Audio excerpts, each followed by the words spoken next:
ಇವು ನೋಡಿ ಸಣ್ಣ ಸಣ್ಣ ಕಿತ್ತಲೆ ಹಣ್ಣುಗಳು.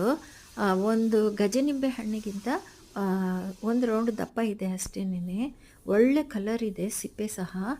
ಇದನ್ನು ಸುಲಿದು ನೋಡಿದಾಗ ಇಷ್ಟು ಸಣ್ಣ ಸಣ್ಣ ತೊಳೆಗಳಿವೆ ಮತ್ತು ಸಿಪ್ಪೆ ಸಹ ತುಂಬ ಸಾಫ್ಟಾಗಿದೆ. ತುಂಬ ಕಾಸ್ಟ್ಲಿ ಕೂಡ ಈ ಹಣ್ಣು. ಯಾವ ಥರ ಇರುತ್ತೋ ಗೊತ್ತಿರಲಿಲ್ಲ. ನಾನು ಫಸ್ಟ್ ಟೈಮು ನೋಡೋಣ, ಟೇಸ್ಟ್ ನೋಡೋಣ ಅಂದ್ಬಿಟ್ಟು ಒಂದು 3 ಮಾತ್ರ ತೆಗೆದುಕೊಂಡೆ. ನೋಡಿ ಸಿಪ್ಪೆ ಎಷ್ಟು ಸಾಫ್ಟಾಗಿ ಒಳ್ಳೆ ಕಲರ್ಫುಲ್ಲಾಗಿದೆ. ನೋಡಿ ಒಳ್ಳೆ ಬೆಣ್ಣೆ ಥರ ಇದೆ.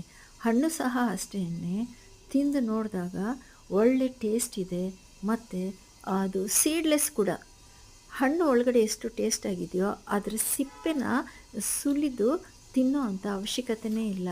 ಸಿಪ್ಪೆನೂ ಅಷ್ಟೇ ಸಾಫ್ಟಾಗಿ ಮೆಲ್ಟ್ ಆಗಿಬಿಡುತ್ತೆ. ಅಷ್ಟೇ ಟೇಸ್ಟಿಯಾಗಿ ಸಹ ಇದೆ.